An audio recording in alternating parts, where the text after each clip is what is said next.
చంద్రబాబు నాయుడు గారి నేతృత్వంలో కూటమి అధికారంలోకి వచ్చిన దగ్గర నుండి చాలా క్లియర్గా వాళ్ళు వ్యవస్థలను వాడుతూ ఉన్నది.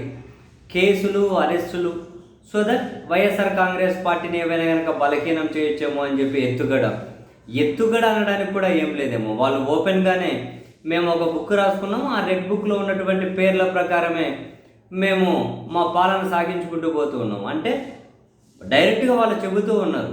కక్ష తీర్చుకోవడం కోసమే వ్యవస్థలు అన్నంత ఓపెన్గానే. అటువంటి వాటికి మద్దతు ఇవ్వాలా లేదా అన్నది ప్రజలు ఆలోచించుకోవాలి. అండ్ వైసీపీ టార్గెట్గానే వాళ్ళ పాలన సాగుతూ పోతూ ఉంది కాబట్టి బై డిఫాల్ట్గా జగన్మోహన్ రెడ్డి గారిని వీలైతే అంతకు మించి ఎక్కువగా వైసీపీలో కీలకంగా ఉండే పెద్దిరెడ్డి రామచంద్రారెడ్డి గారి కుటుంబాన్ని టార్గెట్ చేస్తారన్నది ఓపెన్ సీక్రెటే. సో జగన్మోహన్ రెడ్డి గారి కంటే ఎక్కువ ఇప్పుడు పెద్దిరెడ్డి గారి కుటుంబాన్ని ఇప్పటికైతే టార్గెట్ చేస్తూ ఉన్నారు. మొదట మదనపల్లి ఫైల్స్ దగ్గర నుంచి ఆయన మొదలుపెట్టి ఎక్కడికెక్కడికో పోయారు. ఈ మద్యం కేసులలో మిథున్ రెడ్డి గారిని అరెస్ట్ చేయొచ్చు అని చెప్పి వాళ్ళు అనుకున్నారు. హైకోర్టులో ముందస్తు బెయిల్ పిటిషన్ రద్దు అవ్వగానే ఆ పిటిషన్ కొట్టివేయబడగానే ఇంకా మిథున్ రెడ్డి అరెస్ట్ కోసం ఢిల్లీలో సిఐడి బృందాలను రకరకాలుగా వార్తలు వచ్చాయి. సరే, తర్వాత సుప్రీంకోర్టులో ప్రొటెక్షన్ వచ్చింది. ఇప్పుడు మళ్ళీ హైకోర్టును ఫస్ట్ నుంచి విచారించమన్నారు. 4 వారాలు టైం ఇచ్చింది సుప్రీంకోర్టు. ఆ 4 వారాలు మిథున్ రెడ్డి జోలికి వెళ్ళడానికి లేదు. సరే, ఫస్ట్ నుంచి విచారించిన తర్వాత మళ్ళీ హైకోర్టు ఎలాంటి నిర్ణయం తీసుకుంటుందో ఇందులో అది కూడా చూడాలి. మరి ఒకవేళ హైకోర్టు కనుక మిథున్ రెడ్డికి ముందస్తు బెయిల్ ఇచ్చేస్తే మళ్ళీ ఆయన మెడ దగ్గర వేలాడి తీయడానికి ఏం కత్తులు లేకపోతే ఎలా అనుకున్నారేమో తెలియదు. కానీ అలా సుప్రీంకోర్టులో మిథున్ రెడ్డికి సంబంధించి ఇలా ఒక నిర్ణయం వెలువడగానే ఇమ్మీడియట్గా ఇటు ఆంధ్రప్రదేశ్ డిప్యూటీ చీఫ్ మినిస్టర్, ఆయన అటవీ శాఖ మంత్రి కూడా అయినటువంటి జనసేన అధ్యక్షుడు, ఆయన దగ్గర నుంచి అటవీ అధికారులకు కీలకమైన ఆదేశాలు వచ్చాయట.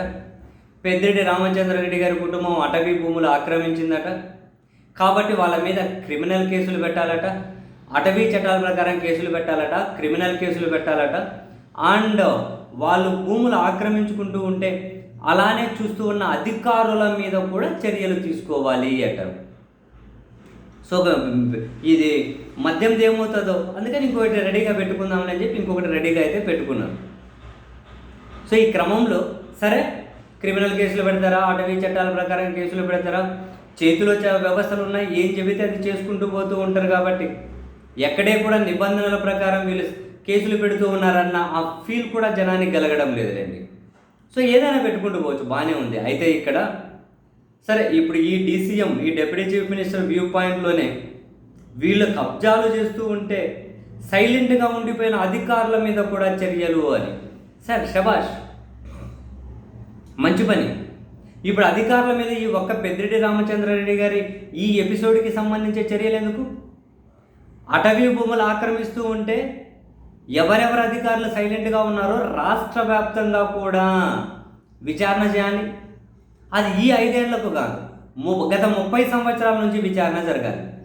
ఎవరెవరు అటవీ భూములు ఆక్రమించుకుంటూ ఉంటే ఎన్ని అటవీ భూములు ఆక్రమింపబడ్డాయి, అవి వాళ్ళు ఆక్రమించుకున్నప్పుడు అధికారులు ఎవరున్నారు వాళ్ళందరి మీద చర్యలు తీసుకోవాలి. ఒక అటవీ మీద దగ్గరికి ఎందుకు పరిమితం అవ్వాలి? రెవెన్యూ భూములు 30 సంవత్సరాల నుంచి ఎవరు ఆక్రమించారు వాళ్ళ మీద విచారణ జరగాలి.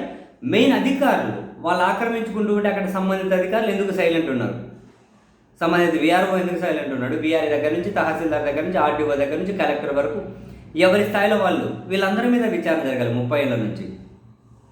ఒక రెవెన్యూ అటవీని ఎందుకు?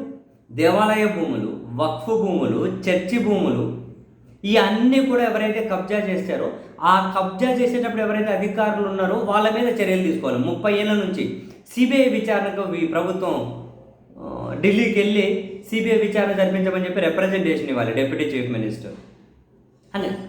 అటవీ భూములు ఆక్రమిస్తూ ఉంటే పెద్దిరెడ్డి రామచంద్రారెడ్డి గారు అప్పుడు చూస్తూ ఉండిపోయిన మీద అధికారుల చర్యలు అంటున్నారు కదా, మనం దాన్ని స్వాగతిద్దాం. ఒక పెద్దిరెడ్డి గారికి మాత్రమే ఎందుకు పరిమితం, ఆ అధికారులకు మాత్రమే ఎందుకు పరిమితం? రాష్ట్ర వ్యాప్తంగా ఒక యూనిట్గా తీసుకోండి.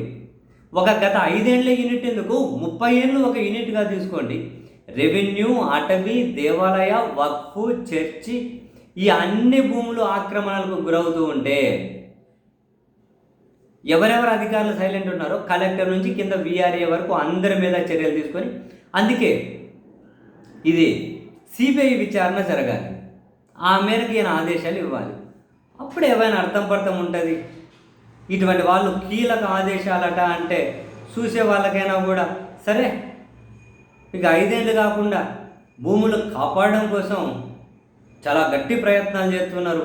అందుకే 30 ఏళ్ళ దాని మీద కూడా సిబిఐ విచారణ అడుగుతున్నారని చెప్పి అప్పుడు జరిపించవచ్చు. ఏముంది, 30 ఏళ్ళ సిబిఐ విచారణ అడగండి. 30 ఏళ్ళ భూములు ఎవరు ఆక్యుపై చేశారో చేస్తుంటే ఈ అధికారులు సైలెంట్ ఉన్నారు. అది చూడడానికి ఏమైనా అందంగా ఉంటుంది.